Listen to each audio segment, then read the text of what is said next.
Royal history. Princess Leonor's Denmark wedding changes everything. Spain watched with pride as Princess Leonor grew from a shy, disciplined young girl into a poised and determined woman. She was the perfect heir, calm, prepared, and loyal to her country.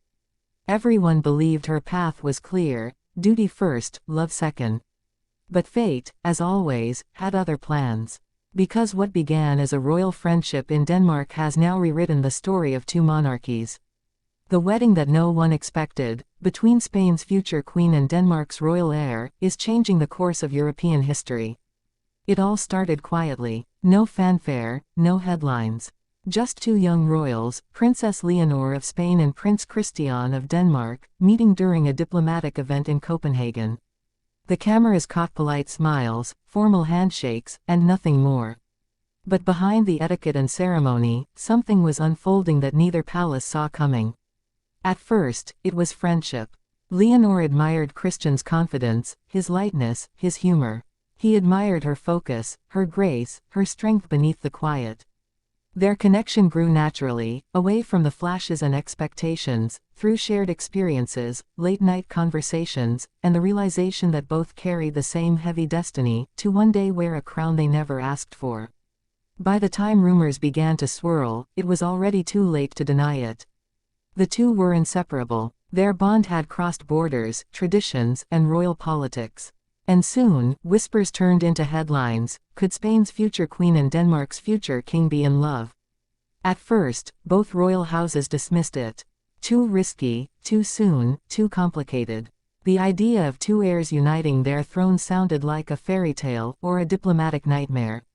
But when love grows stronger than protocol, even monarchs have to listen. Spain's King Felipe and Queen Letizia, known for their modern approach, were cautious. They saw in their daughter the same spark that once defied tradition when Felipe married a commoner, Letizia herself. But they also knew the world had changed. A royal union of this scale would not just be about love. It would be about history. Because Leonor's marriage to Christian isn't just a love story. It's a geopolitical turning point. Two of Europe's oldest monarchies, one Iberian and one Scandinavian, now bound by family, creating an alliance unseen in modern times. The wedding itself became a symbol of transformation. Copenhagen was draped in red and gold, the colors of both kingdoms intertwined. Spanish flags waved alongside Danish ones, their anthems echoing together in one emotional harmony. Crowds lined the streets, thousands deep, watching as Leonor arrived, radiant, calm, yet visibly emotional. Her dress, designed by a Spanish couturier with delicate Danish lace, symbolized unity and heritage. As she stepped out of the carriage, all eyes turned to Christian, waiting at the altar. His expression said it all: pride, love, disbelief. For a moment, royal history paused. Two nations held their breath. But behind the smiles and beauty, tensions were quietly simmering. Not everyone approved. Some Spanish traditionalists worried that Leonor's heart might lead her too far from her people. Others in Denmark feared their prince would become overshadowed by Spain's strong royal legacy. Political advisors whispered about complications, dual loyalties, constitutional dilemmas, the merging of royal responsibilities. Who would rule what? Where would they live? Would Leonor remain heir to Spain's throne, or step aside for love? The answers weren't simple. In fact, they nearly caused a crisis. Negotiations between the two royal courts went on for months. Discreet meetings, quiet flights between Madrid and Copenhagen, discussions involving lawyers, diplomats, and historians.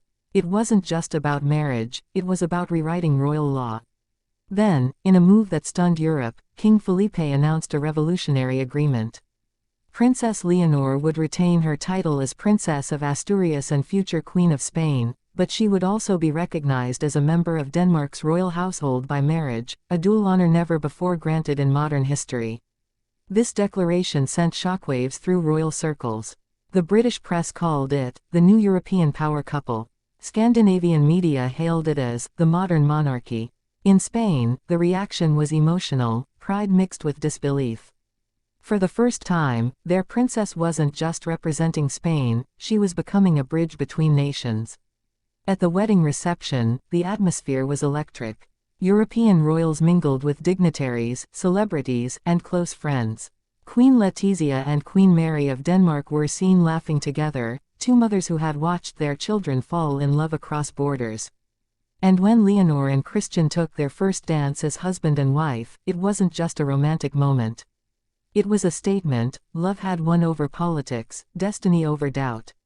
But even as the music played and the cameras flashed, one question remained: what happens next?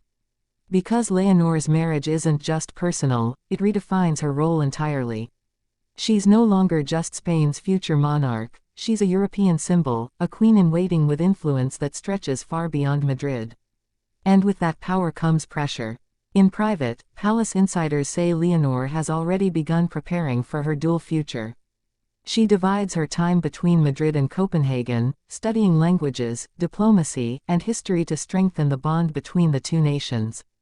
Her education, her sense of duty, everything is now part of something bigger than anyone imagined. Yet even in this whirlwind of royal transformation, one thing hasn't changed: her authenticity. Friends close to her say Leonor remains grounded, kind, and deeply connected to her family. She speaks with her mother daily, leans on her sister Sophia for support, and never forgets where she comes from. Still, challenges lie ahead. Critics question whether a dual monarchy can truly work in the modern age. What if political disagreements arise between Spain and Denmark? What if one kingdom faces crisis while the other thrives? Can love truly balance two crowns? Leonor seems ready to find out. Because for her, this marriage is more than romance, it's a mission. To prove that monarchy can evolve. That power and love can coexist. That the old walls between nations can be replaced by bridges built from trust and unity. And perhaps that's what makes this story so historic. Leonor isn't following tradition, she's rewriting it. In a world where royal marriages once served political convenience, hers serves purpose. She's showing that royalty can be modern, human, and still carry centuries of heritage with dignity. At their wedding toast, King Philippe's words captured it perfectly: today, two hearts unite not to divide thrones, but to bring them closer. Spain and Denmark are joined not by treaties, but by love. Those words echoed across Europe, a message of unity in a divided world. And as Leonor smiled beside her new husband, you could sense she understood the magnitude of it all. Her life would never be the same. But neither would Europe. Because this wasn't just a royal wedding. It was the birth of a new era, an alliance forged not by politics, but by destiny. A living symbol of how the next generation of royals can shape history through compassion, courage, and love. As the bells of Copenhagen rang out, marking the beginning of their marriage, one thing was certain: Princess Leonor's Denmark wedding didn't just unite two people. It united two worlds. And from that day forward, Europe would never look the same again.